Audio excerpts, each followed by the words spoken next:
Najib belum menang lagi.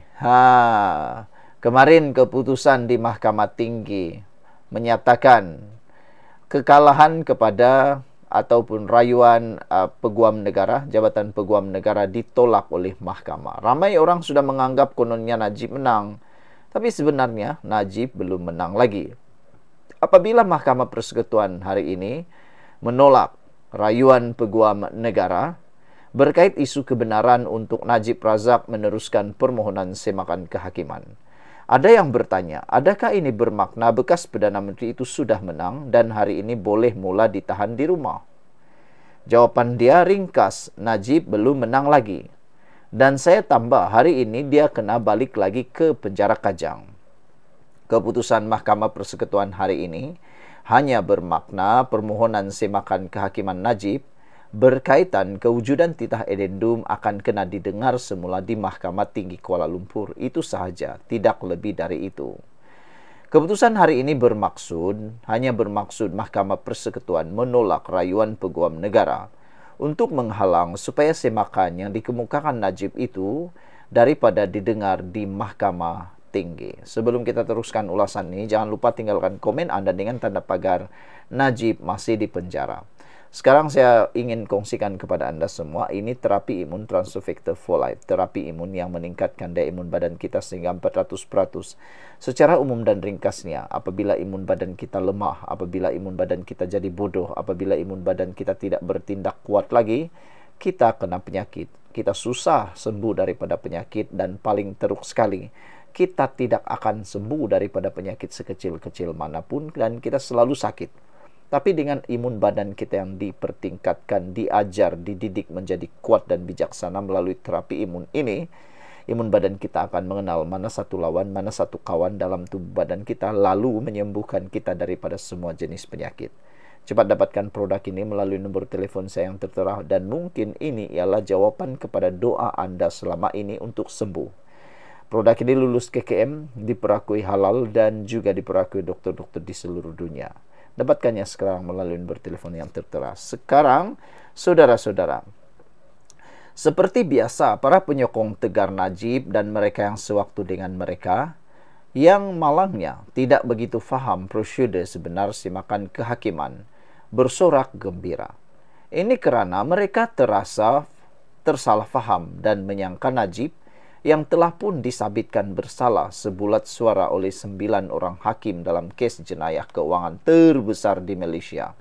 Jenayah kleptokrat, bahasa mudah jenayah songlap wang rakyat, melibatkan SRC Internasional, anak syarikatuan MDB pada masa Meteria, telah menang dan boleh mula menjalani hukuman penjara di rumah. Sorry guys, not too soon. Saya banyak mengendalikan kes semakan kehakiman dahulu dan saya tidak pelik dengan keputusan Mahkamah Rayuan dan Mahkamah Persekutuan kerana apa yang berlaku sekarang ialah banyak lagi benda yang akan menyusul. Dalam permohonan semakan kehakiman ada 2 peringkat level yang Najib kena tempuh. Peringkat pertama, dia perlu dapatkan kebenaran leave dari mahkamah untuk membolehkan mahkamah dengar permohonan dia untuk dengar merit semakan kehakiman itu. Dalam kes Najib, asalnya kalah di Mahkamah Tinggi, dia tidak dapat kebenaran. Selepas itu, dia merayu ke Mahkamah Rayuan dan dia menang. Keputusan majoriti memihak kepada Najib. Maknanya, Mahkamah Rayuan putuskan sepatutnya Mahkamah Tinggi harus kena bagi kebenaran kerana ada kes. Selepas itu, Kamar Peguam Negara AGC memfailkan rayuan ke Mahkamah Persekutuan bagi mengenepikan keputusan Mahkamah Rayuan tersebut. Dan hari ini Mahkamah Persekutuan tidak benarkan rayuan AGC dan minta kes didengar semula di Mahkamah Tinggi.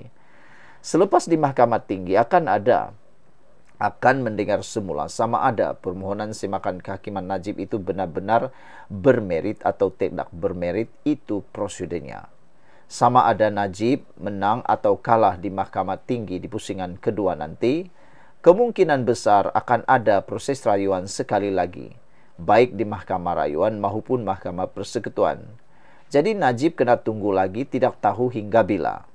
Sementara itu, kita semua tahu Najib masih ada baki beberapa kes lagi yang melibatkan kes jenayah dan juga kes sivil yang ada kaitan dengan 1MDB. Setakat ini, semua pihak yang terbabit dengan jenayah 1MDB di beberapa negara luar semuanya telah disabitkan bersalah.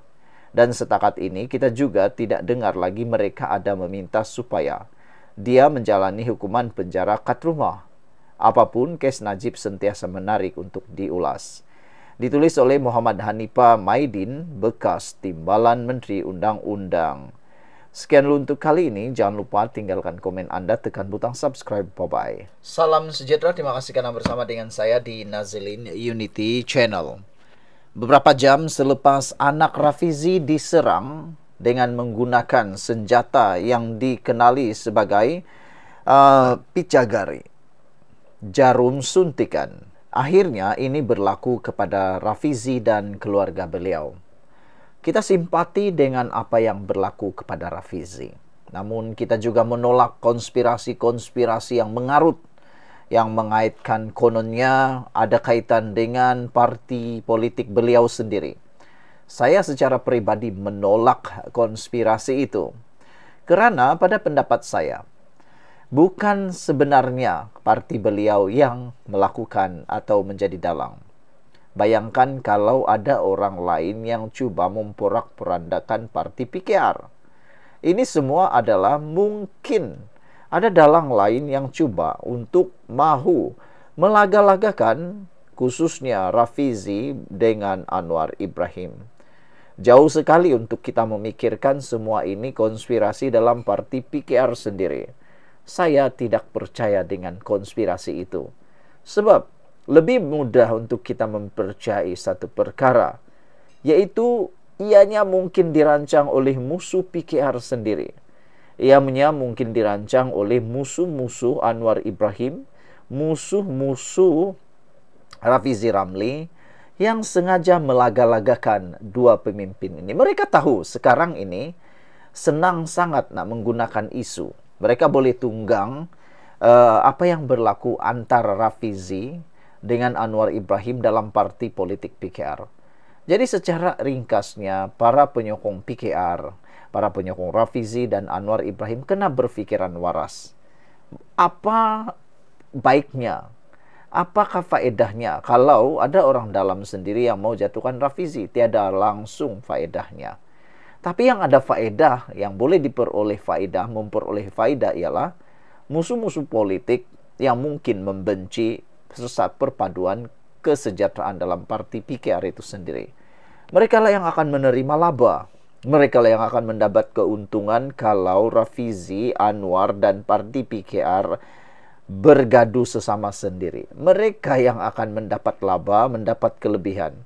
Jadi para penyokong Pakatan Harapan PKR, tolong sebarkan kepada semua orang bahawa kata-kata yang kononnya melibatkan Anwar Ibrahim, konspirasi PKR dan sebagainya, semua itu adalah cerita bohong yang cuba melaga-lagakan parti PKR itu sendiri.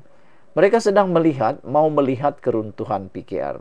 Mereka sedang mau melihat ada pergaduhan atau perpecahan dalam PKR. Jadi kena hati-hati. Mereka sedang menunggang. Biasalah kan, musuh-musuh politik Anwar dan Rafizi ini pakar tunggang. Dia suka tunggang apa saja. Pakar tunggang apa saja. Penunggang apa sahajalah, itulah nama singkatnya. Penunggang apa sahaja. Mereka suka tunggang. Kita tengoklah nanti, pasti akan keluar kenyataan menuduh kononnya ini dan itu. Walau sekarang sudah mula, tentara-tentara mereka sudah mula menyebar kononnya ada tentara-tentara lah, upahan lah, macam-macam lah. Saya tidak percaya langsung dengan konspirasi itu. Semua pembohongan semata-mata. Semua ini pastinya memang ada dalang di sebaliknya. Tapi bukan daripada PKR, bukan daripada kerajaan, bukan juga daripada parti kerajaan perpaduan. PKR tentunya tidak. Jadi siapa? Anda pikirlah sendiri. Kita tak nak tuduh siapa-siapa. Kita berikan ruang kepada kerajaan ataupun kepada polis untuk melakukan siasatan. Hari ini, apa yang berlaku seterusnya? Polis mengawal keselamatan keluarga Rafizi. Itu yang berlaku. 2 jam, 3 jam, 10 jam selepas serangan terhadap anak Rafizi, pihak polis telah memberi kawalan keselamatan terhadap keluarga ahli Parlimen Pandan itu.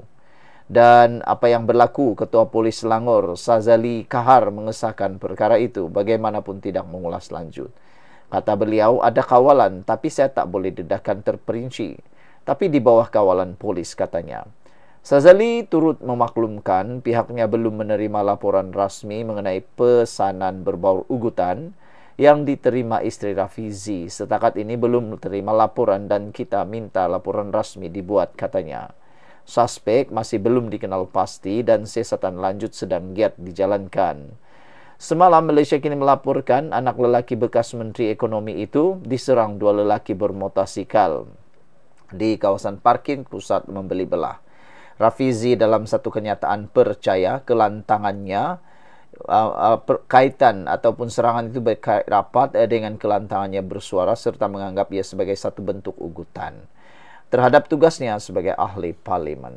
Kita tak tahulah mana satu kelantangannya Rafizi yang membuatkan serangan itu. Saya yakin kelantangan Rafizi membuatkan ramai orang terbuka minda. Sekian untuk kali ini. Jangan lupa tinggalkan komen Anda. Bye-bye.